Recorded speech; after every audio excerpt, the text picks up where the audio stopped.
Hello everyone, welcome to लॉबर्स और मैं हूं अनुभव गुप्ता। और आज की वीडियो के अंदर यार हम बात करने वाले हैं कि सीबीआई के अंदर कोई भी इंक्वायरी जो होती है वो कब ऑर्डर करी जा सकती है। तो फ्रेंड्स, जैसा कि आपको पता हो कि यार कभी भी कोई बड़ा केस होता है, फॉर एग्जांपल कोई मर्डर का केस हो गया या कोई बड़ा सेक्सुअल ऑफेंस का केस हो गया या कोई करप्शन का बड़ा केस हो गया, तो ऑपोजिशन, मीडिया, सोशल मीडिया और पब्लिक भी, न्यूज़पेपर्स, हर कोई डिमांड करता है कि यार इस केस के अंदर सीबीआई की इंडिपेंडेंट इन्वेस्टिगेशन होनी चाहिए। तो वो कौन से ग्राउंड्स हैं जब सीबीआई की इंक्वायरी ऑर्डर करी जा सकती है, आज की वीडियो के अंदर हम डिस्कस करने वाले हैं। सो चलिए शुरू करते हैं।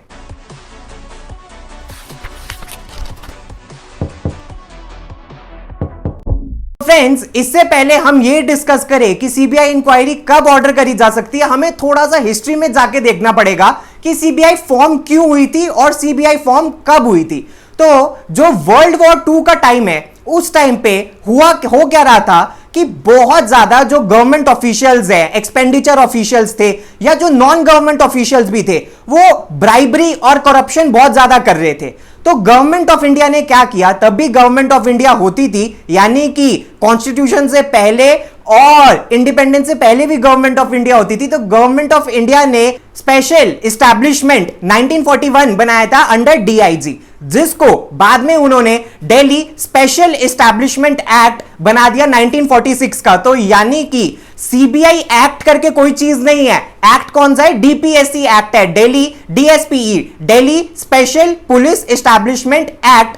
और इससे एक क्वेश्चन ये पूछा जाता है कि फ्रेंड्स, सीबीआई कौन सी मिनिस्ट्री के अंदर आती है? सबको ये लगता है कि यार लॉ एंड ऑर्डर का काम है तो ये होम मिनिस्ट्री के अंदर आती होगी, लेकिन ये होम मिनिस्ट्री के अंदर नहीं आती है। सीबीआई की जो पेरेंट मिनिस्ट्री है वो है ministry of personnel public grievance and pension. तो ये होम मिनिस्ट्री के अंदर नहीं आती है। तो फ्रेंड्स, सीबीआई का जो काम था वो ये था करप्शन और ब्राइबरी के केसेस को वो सारा इन्वेस्टिगेशन करे।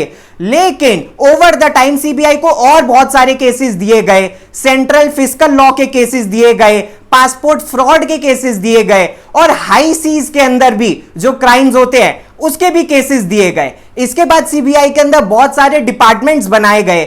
1964 के अगर मैं बात करूं तो सीबीआई को और ज्यादा स्ट्रेंथन करने की बात करी गई। तो सीबीआई के अंदर 2 डिविजन्स बनाए गए। एक तो है इकोनॉमिक ऑफेंस विंग्स, जो ई और डब्ल्यू के नाम से भी जाना जाता है, और दूसरा है जनरल ऑफेंसेस विंग्स। तो इकोनॉमिक ऑफेंसेस विंग के अंदर जो भी इकोनॉमिक क्राइम्स होते थे उनको डील करा जाता था और जनरल ऑफेंसेस विंग्स के अंदर बाकी सारे क्राइम्स को डील करा जाता था। लेकिन जैसा कि आपको पता है कि यार 1991 के अंदर इंडिया के अंदर एलपीजी रिफॉर्म्स हुए थे। अब एलपीजी रिफॉर्म्स के बाद सीबीआई का काम और ज्यादा ओवरबर्डनिंग हो गया।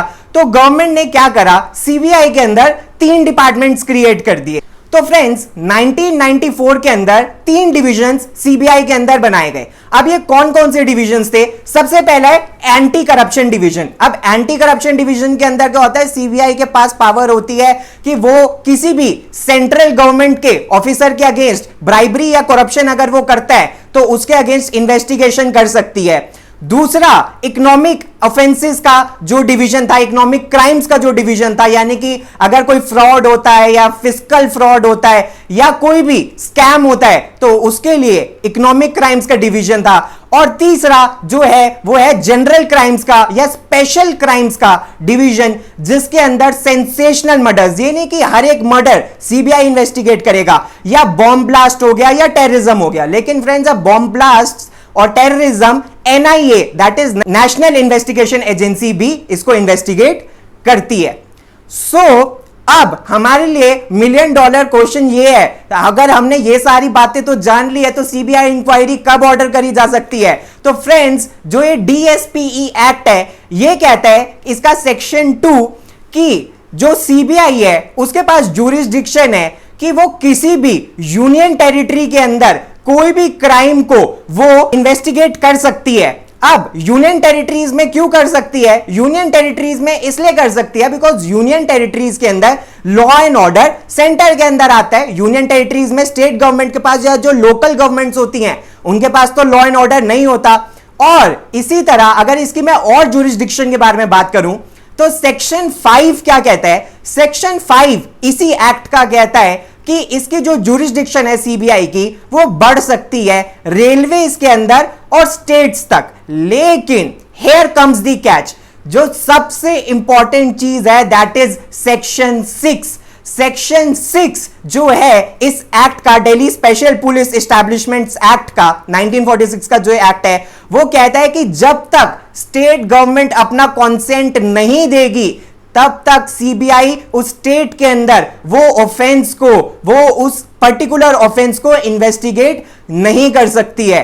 तो यानी कि स्टेट का कॉन्सेंट मैंडेटरी है अगर सीबीआई को किसी स्टेट के अंदर किसी क्राइम को इन्वेस्टिगेट करना है। लेकिन अब फ्रेंड्स इसके अंदर भी दो चीजें होती है, एक जनरल कॉन्सेंट होता है और एक स्पेसिफिक कॉन्सेंट होता है। जनरल कॉन्सेंट क्या होता है, कुछ पर्टिकुलर स्टेट्स होती है, फॉर एग्जांपल ऑलमोस्ट सारी स्टेट्स ने जनरल कॉन्सेंट दे रखा है सीबीआई को कि वो अपनी जो स्टेट्स के अंदर है वो किसी केस के रिलेटेड इन्वेस्टिगेशन कर सकती है। लेकिन आंध्र प्रदेश और वेस्ट बंगाल ने ये जनरल कॉन्सेंट विड्रॉ कर लिया है। लेकिन फ्रेंड्स आप इमेजिन करिए ऐसी सिचुएशन कि स्टेट कॉन्सेंट देने से मना कर दे और पुलिस ढंग से इन्वेस्टिगेशन नहीं कर रही है, तो पर्सन क्या करे या एक विक्टिम क्या कर सकता है। तो फ्रेंड्स इसके अंदर जो हाई कोर्ट है उसको पावर है 226 आर्टिकल 226 और 227 ऑफ द कॉन्स्टिट्यूशन के अंदर, अगर कोई एप्लीकेशन या पिटीशन कोर्ट के अंदर, हाई कोर्ट के अंदर फाइल करता है तो हाई कोर्ट जो इन्वेस्टिगेशन है वो पुलिस से सीबीआई के पास ट्रांसफर कर सकता है और ये इन्वेस्टिगेशन खत्म होने के बाद भी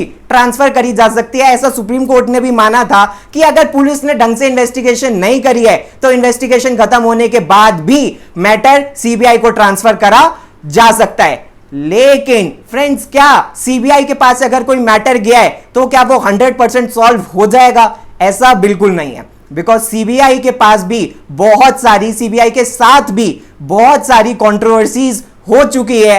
फॉर एग्जाम्पल अगर हम बात करें तो बहुत ही इनफेमस केसेस हुए हैं जब सीबीआई को पैरट बोला गया था और सिंपली तोता नहीं केज्ड पैरट बोला गया था। वो वही बोलता है जो सरकार उससे बुलवाना चाहती है। या फिर जो रंजीत सिन्हा थे फॉर्मर डायरेक्टर सीबीआई के, उनका करप्शन स्कैंडल्स के अंदर नाम आया। आलोक वर्मा और राकेश अस्थाना का बहुत बड़ा डिस्प्यूट हुआ सीबीआई के अंदर। सीबीआई बिल्कुल फेल रही नोएडा का जो आरुषि हेमराज मर्डर केस था उसको सॉल्व करने के लिए। प्रियदर्शिनी मट्टू जो रेप और मर्डर केस था उसके अंदर भी सीबीआई फेल रही थी और सेशंस कोर्ट ने उसको एक्विट कर दिया था और हाई कोर्ट ने फिर उसको पनिशमेंट दिया था। उसके बाद भोपाल गैस ट्रेजेडी के अंदर भी सीबीआई ने कोई बहुत अच्छी इन्वेस्टिगेशन नहीं करी थी। सेम कोल स्कैम के अंदर भी और 2G स्पेक्ट्रम स्कैम के अंदर भी सुप्रीम कोर्ट ने माना था कि सीबीआई बहुत ज्यादा कैलेस मैनर के अंदर, यानी कि बिल्कुल ही ढीले मैनर के अंदर बिना किसी सीरियसनेस के इन्वेस्टिगेशन कर रहा है जिसका कोई फायदा नहीं है। वो भी जब सुप्रीम कोर्ट ने सीबीआई के ऊपर नकेल कसनी शुरू करी तो सीबीआई ने उसके अंदर ढंग से इन्वेस्टिगेशन शुरू करी थी। तो फ्रेंड्स ये थी सारी सिचुएशन जब सीबीआई इन्वेस्टिगेशन ऑर्डर करी जा सकती है किसी भी केस के अंदर, सीबीआई इंक्वायरी ऑर्डर करी जा सकती है। आई होप आपको वीडियो पसंद आई हो तो यार लाइक जरूर कर देना। Thanks a lot, see you in the next video.